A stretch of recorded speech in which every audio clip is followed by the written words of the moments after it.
Hi guys and welcome back to my channel. So today I'm going to be doing a glamorous 1940s makeup and hair look for you. So it's my brother's 30th birthday coming and we're going to a murder mystery night. So I thought I'd do like a get ready with me video for you, and this is the look that I created. So if you want to see how I did this, then please keep watching. Okay, so to start off with, I made my hair into a side parting, which you want to create the curls and the wave for this look.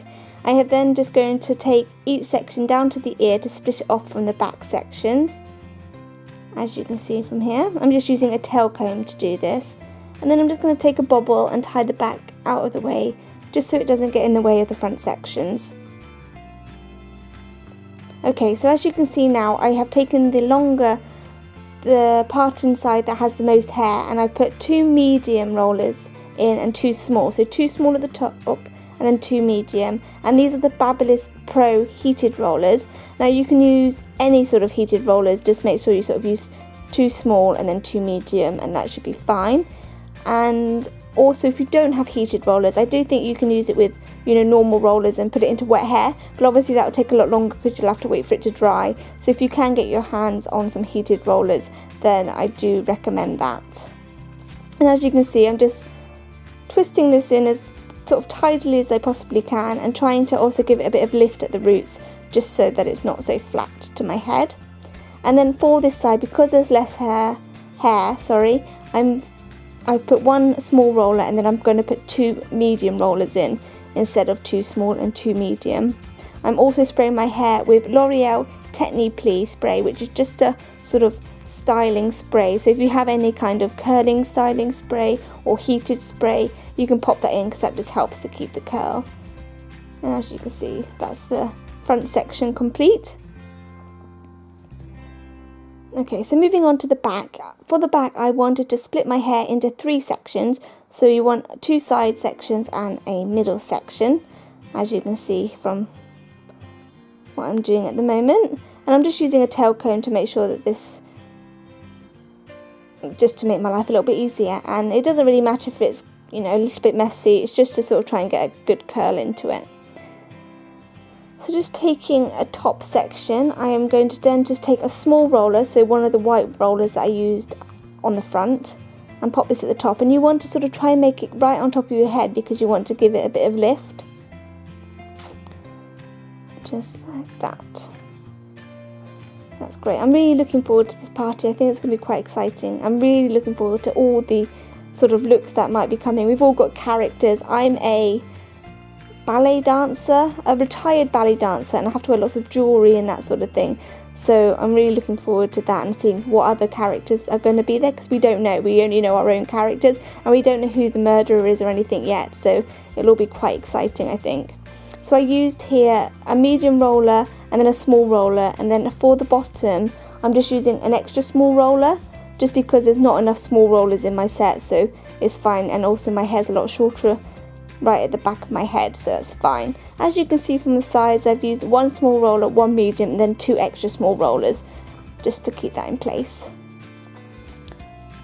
And then moving on to makeup, to begin with, I'm using my Laura Mercier foundation primer, which is in one of my favourites this month. If you missed that video, I popped that up on Thursday, so I'll put a link below if you want to check that out, because I had a lot of stuff throughout November, just things that I loved. So now I'm using my Nars Sheer Glow foundation in, I think it's Light 2 and Santa Fe, and I'm just mixing them together to get my skin colour, and also just blobbing it on my face like I always sort of do. And then I'm just going to blend that in with my Zoeva blending brush. I just absolutely love sort of period makeup. I just think it's really fun. You can really experiment. I mean, it's only makeup. If it goes wrong, you just take it off and start again and give it another go. And then just to make sure it's all blended, I'm using my Real Techniques Miracle Complexion Sponge, which I love. It's also my favourite, so do check that out.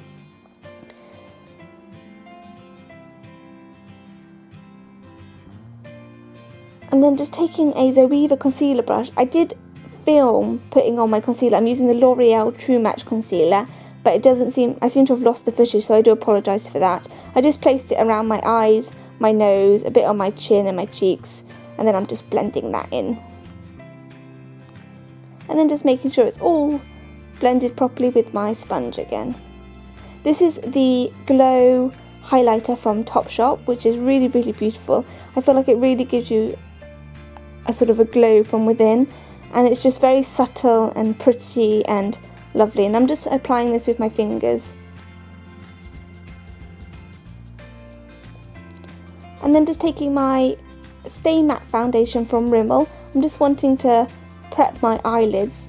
Now, in the 1940s they didn't wear a lot of eyeshadow, but because obviously we're not in the 1940s anymore, I am cheating a little bit using my Revolutions palette.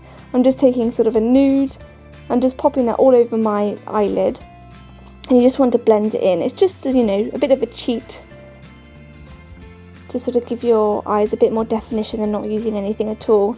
And then just sort of taking a nice subtle brown just in the crease, just to sort of give myself a little contour, but nothing too strong, because obviously I don't really want it to be seen.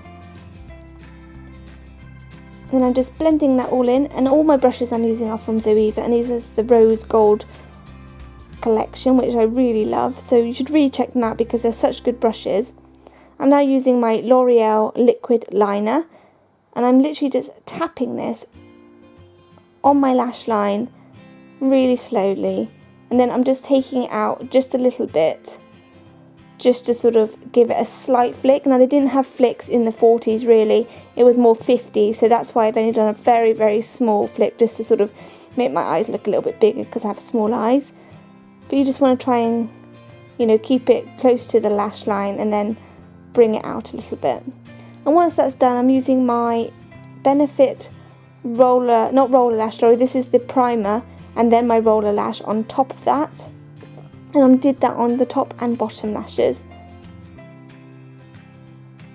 like that.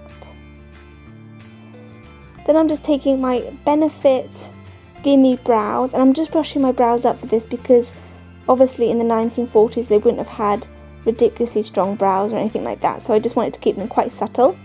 And then I'm using an H&M in Cantaloupe for the blusher, and again using my Zoeva blusher brush, and I'm just putting this on the apples of my cheeks just to give it a bit of colour. And then again I'm just using my Stay Matte powder from Rimmel, and I'm just placing that around the eyes and around the nose. I do find that the Nars foundation is it's a bit cakey on my skin sometimes, so I don't need to powder very much when I use it because it does dry it out. And as you just missed, I just used the Collections Contour and Highlight palette and used the highlighter on my cheekbones. I'm now using the MAC lip liner in red, and I'm just lining my whole lips and also filling them in just to give them really definition. I'm then using my Gerard's Cosmetics lipstick in Fire Engine Red, which I love. It's a matte lipstick and it's just really, really nice and pigmented. It's a really fantastic colour for this look, super glamorous. And I'm just using that straight out of the bullet. And then I'm just going to take out my hair, did a little speeding up so you don't have to watch it too much. Now your hair will be quite curly, but you need to not worry about it at this stage because you're going to brush it out and hopefully it will come into curls. There we go, look at that, lots and lots of curls going on. I think it's quite cute actually, but it's not going to stay like that. I'm just going to give it a quick spray with a hairspray. This is just, I think it's got to be hairspray. I'm just brushing this out now, so you want to keep brushing your hair, and this is using a Denman bristle brush, so it's good to use a bristle brush for this just because it keeps everything nice and smooth. And then once you've brushed it out, you just want to keep playing with it until you're happy with the result. Give it a bit of a twist, that sort of thing, and just place it where you want it. It should hold this sort of look because it's being set that way, so you can play with it until you're happy, and then give it a really, really good spray of hairspray because obviously you want it to last the night. And that's it, that's the whole look for you. I'll definitely be putting some pictures up on Instagram, so if you haven't followed me on Instagram yet, then please do, links will be below, and you can check out any pictures that I put up from the event there. So I really hope you enjoyed this video. This is the 1940s looks that I'll be wearing to my brother's party. I'm really looking forward to it. I've never been to a murder mystery night before, so I think it'll be really exciting, and I'm just really looking forward to seeing how everyone else dresses up, because obviously there's so many sort of variations. You can have victory rolls and everything like that, so it'll be really, really exciting to see what everyone else comes up with too. If you enjoy this video, then please do give it a thumbs up, and please subscribe if you haven't already, because that would mean the world to me, and I will see you in my next video. See you later.